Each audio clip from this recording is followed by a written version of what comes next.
Hi, my name is Sophie and welcome to my podcast on real relationships. So I am a relationship expert, an international speaker and the best-selling author of Your Other Half. I've decided to start this podcast because in my opinion, relationships are currently not being portrayed as what they really are. Whether you're watching the news or TV, social media, the perception given to people is wrong. And my aim is to talk about what happens in the real world, talk to real people and listen to their stories, what they think, what they do and what they go through, as opposed to creating expectations of something that doesn't actually exist. I may not agree with everything that is said by my guest, but it is their chance to express their opinions and their stories and for you to learn and think about what they've gone through maybe. So here today we have Collette Gee, who is another relationship expert from LA, and we're going to talk about abuse. So hi Collette. Hi, Sophie. How are you? I'm all right, you? That's all right. Good. So can you tell us a bit about yourself, please? Sure. As you stated, I'm a dating and relationship expert, and I'm also a violence prevention specialist and an author. I help men and women to create and sustain healthy, meaningful relationships. I live in Los Angeles, and I've been traveling around the world with my husband for 2 years, nearly 2.5 years, doing workshops and events around and promoting healthy relationships. So that's who I am, and that's what I do. Okay. So obviously you're campaigning and raising awareness around healthy relationships. Can you tell us what triggered that and what's happened in your own life? Sure. So I got into helping. First, I thought I wanted to help women, and I realized that it was a need to help both men and women create healthy relationships because I was in a very abusive relationship in my life. I was married to a man that physically, emotionally, and mentally abused me. I had children with this man, and the relationship uh, and did not end with happily ever after. Mm-hmm. I didn't understand how I wound up in this type of relationship. And after that very abusive marriage, I wound up in another marriage that, though wasn't physically abusive, it was with a man that was cheating on me. So I was emotionally and mentally abused. And after that marriage failed, I found myself in a situation asking God why this happened to me. I wondered what was it about me that was bringing about these types of unhealthy relationships into my life. And after asking friends, family, going to gurus, reading books, and praising God, like, tell me, why is this happening to me? I came to this realization that my happiness was hinged on other people, their opinions of me, and these kinds of things were coming into my life because I was looking for love everywhere except the one place that I failed to look, which was inside of me. Mm-hmm.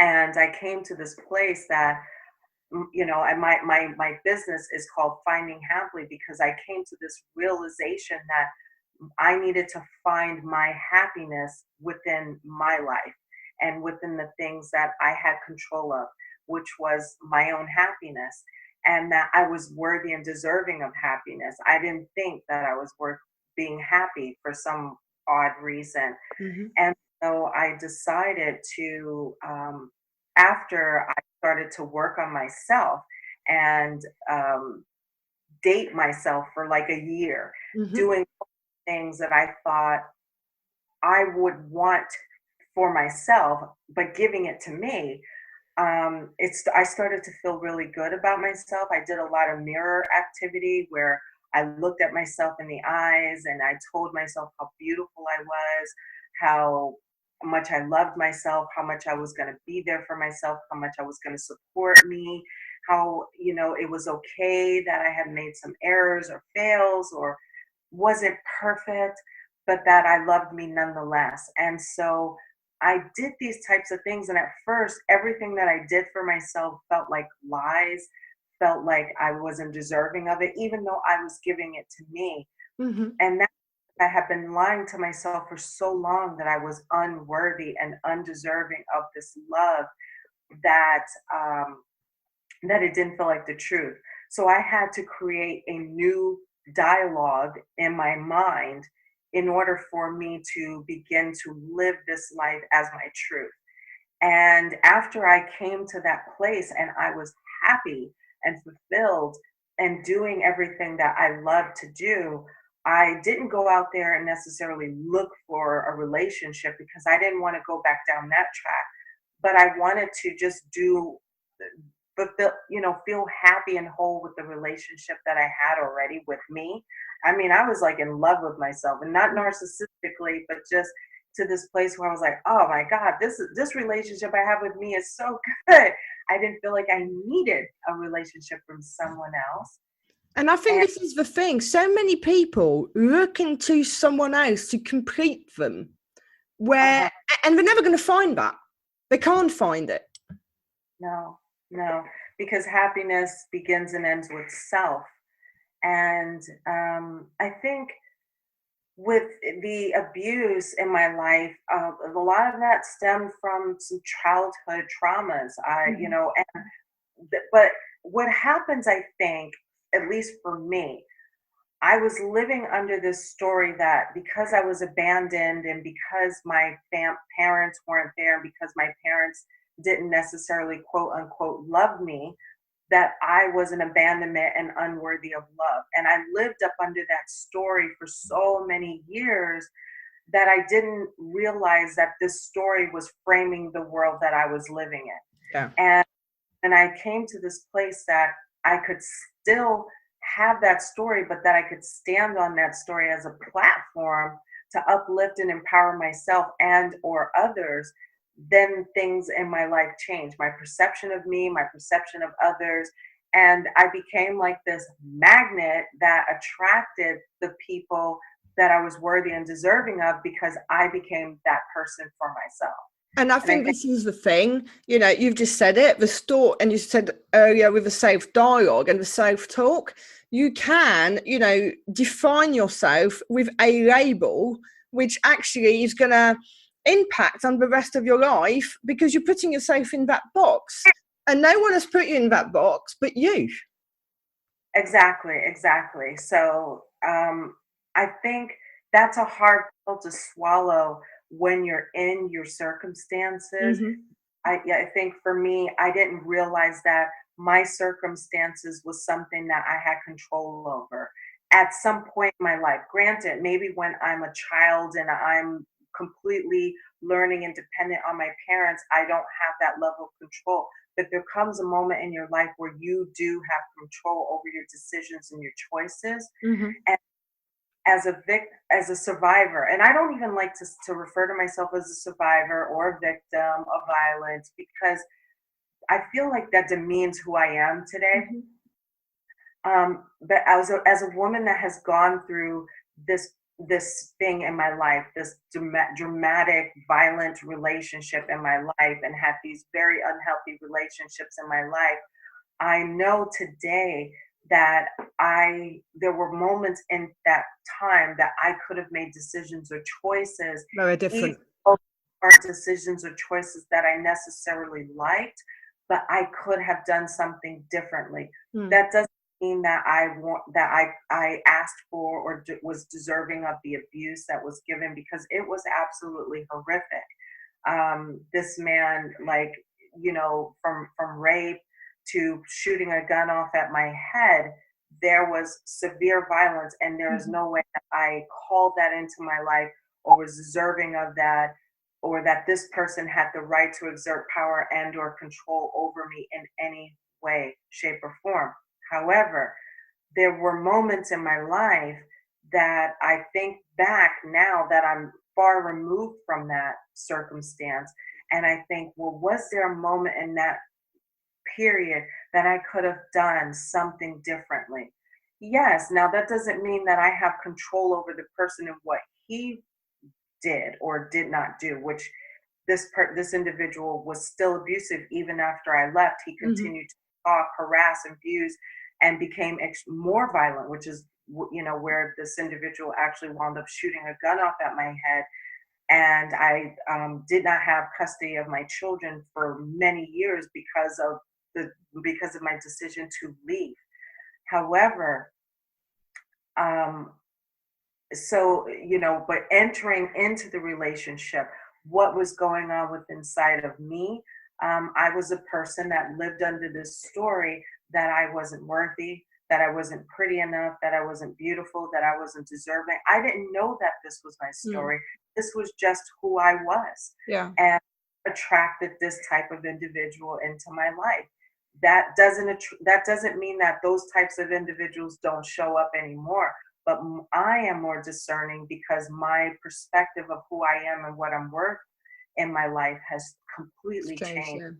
Yeah. And I know it might sound like a stupid question to a degree, but could you see what was going on at the time? Because sometimes, because it's your world, because it's what you know, you don't realise that it's not, inverted brackets, normal. And you think that, as you say, well, I deserve all this abuse to a degree because I'm not pretty, I'm not this, I'm not that.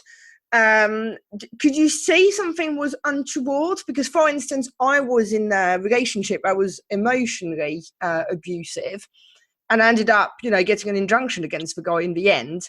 But there were times where I felt it was my fault, and I wasn't sure whether I was seeing signs that went there. And, now I know that, yes, indeed, there were the signs, but I was even questioning myself and my own sanity, if you know what I mean. Well, I would say that the cycle of violence, whether it's emotional, mental, and or physical abuse, is about someone exerting power and control over another individual. And the individual on the other spectrum of that is someone that doesn't necessarily see that happening as it happens, because the perpetrator or the abuser is someone that has become very good at what he or she does. And they manipulate so well. They are so good at reading, and the psychology of behind it is amazing. They are very, very, very clever. Yes.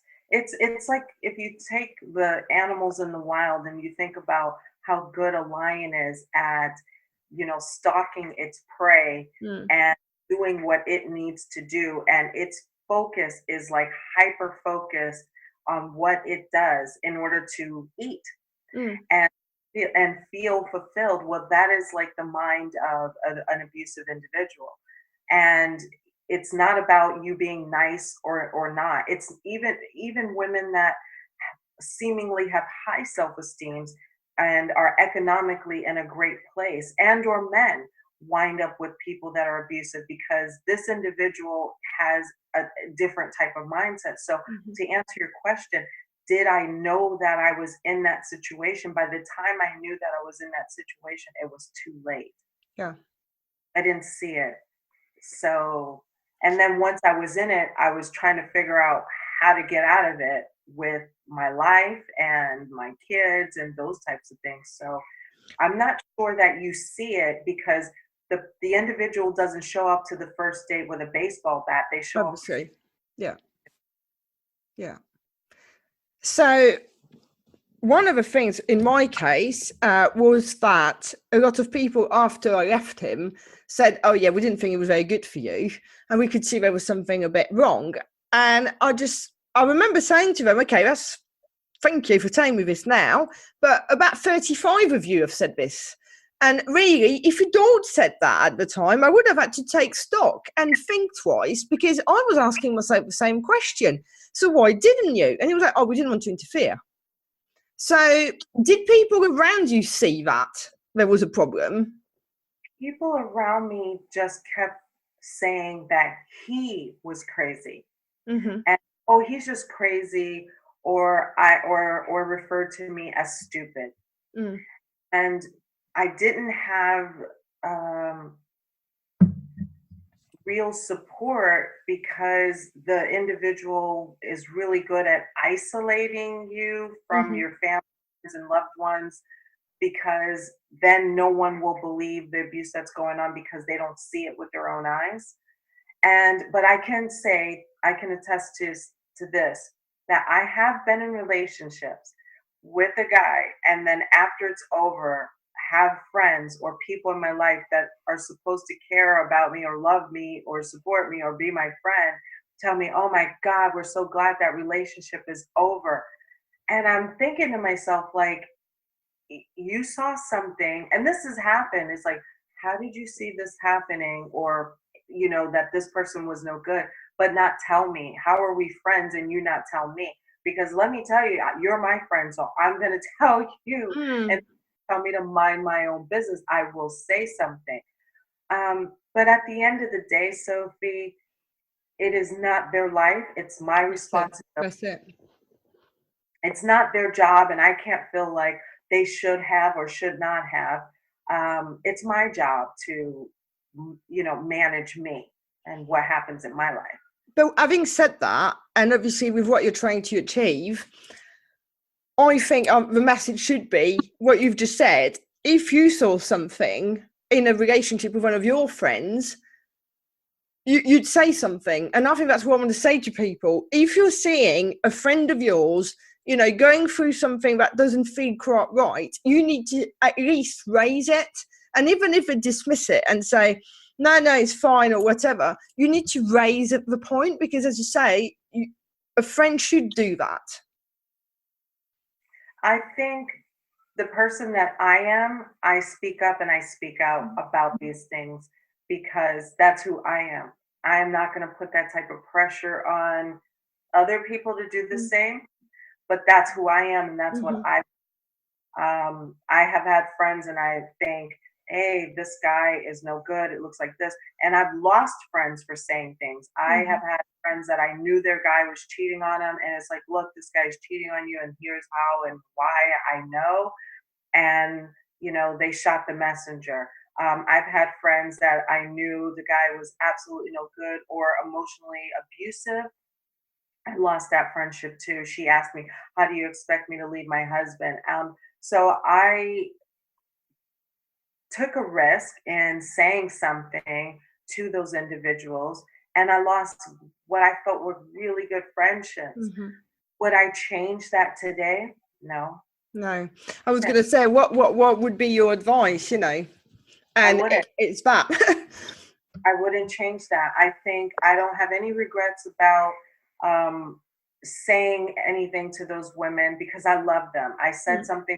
I love them. I wanted the best for them, And to and protect them to a degree. to protect them because I had been there and I wasn't projecting onto them. I was recognizing the very signs and the cycle of abuse or unhealthy relationships. And that's why I'm doing what I do today, because if I can, teach other individuals what a healthy, happy, meaningful relationship should look like, not just based on my personal experiences, but also based on training that I went Mm-hmm. through thereafter, then I feel good about who I am. I don't expect other people to do that, though. Yeah. You know? Can you tell us more about what you're doing? Because I know obviously you've got an event coming up in London, you're going to have some across the world. So can you tell us a bit more about what you're doing to raise that awareness? Yes. And I want to, something came up for me the other day. Um, for the longest time, I kept saying, we have to go out, I have to go out there and we have to unite and end violence against women and girls. We have to end violence, violence, violence, Yeah. violence. The message then became violence. And Mm. I realized that I was witnessing violence around me and things that were happening. And I was drawing these seemingly violent situations into my sphere of influence. And so my mission is to help create healthy relationships Mm-hmm. through people's romantic, family, professional relationships. How do we create these healthy relationships so that we can have more productive societies around Mm-hmm. us? And so, one of the events that I'm doing is Luncheon for Love.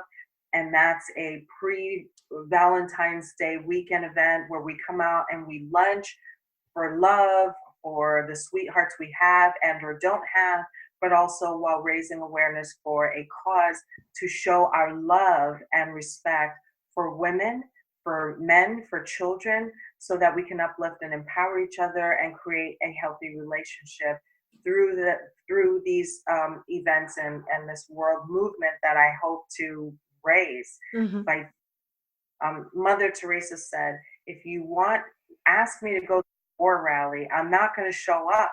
But if you ask me to show up at a peace rally, I will. So my mission is healthy relationships. Mm-hmm. And so, that's something that I do. I do tons of workshops. I'm doing something in the U.S.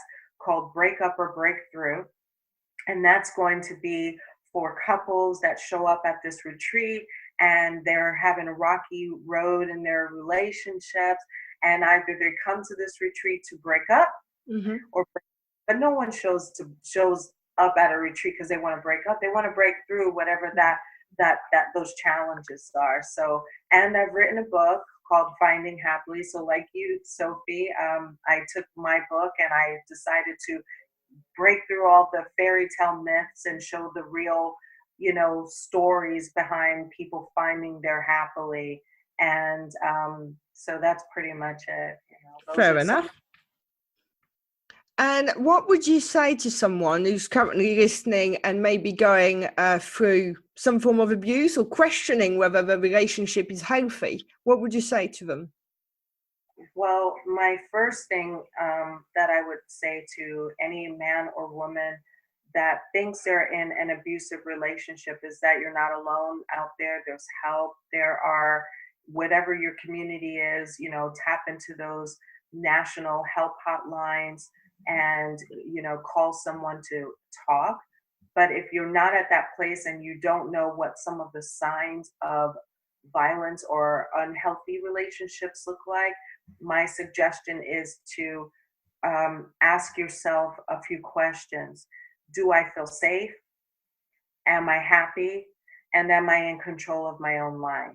Mm-hmm. Those might be some of the warning signs right there. If you don't feel safe, if you don't feel happy, and you don't feel like you have control over your own life, and you have this eerie feeling that you're walking around on eggshells with this individual, whether it's a family member, your husband, your boyfriend, your girlfriend, your wife, a coworker, someone that you're working with.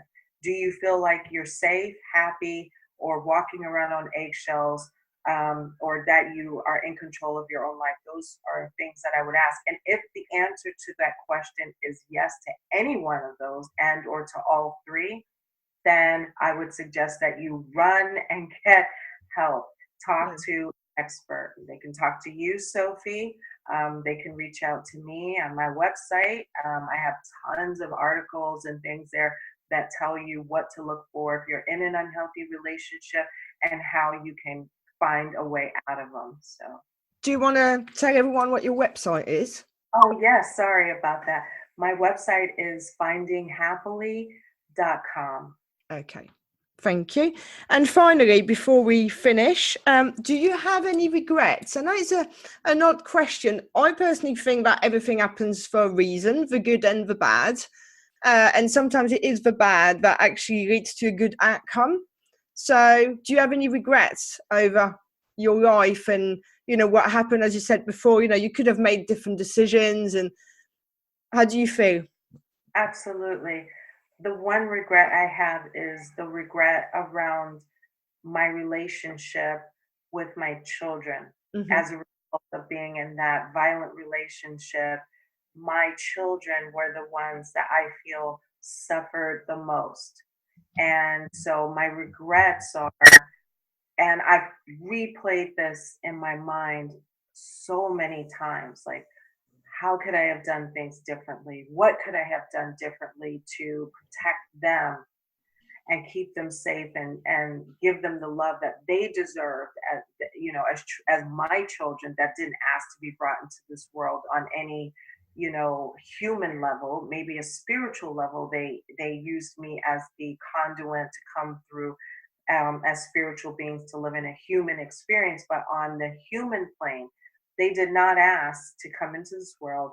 And so the world they came into was this environment of violence. Hmm. And so my regret is for them, that I wish that I could have done something differently so that I did not have to subject them to this life of violence. And so that is my one regret.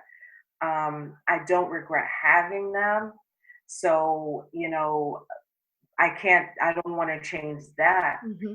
I wish I knew what I knew today in Very. order to, I was in that situation, some of the things I might have been able to do differently to really protect them. So, Fair enough. yeah. Well, it's been fascinating to listen to you. Thank you so much. And to everybody else, that's it for today. Thanks again, Collette. And if you enjoyed the show, then please subscribe, leave us a review, and come back next week. Thank you. Thank you for having me.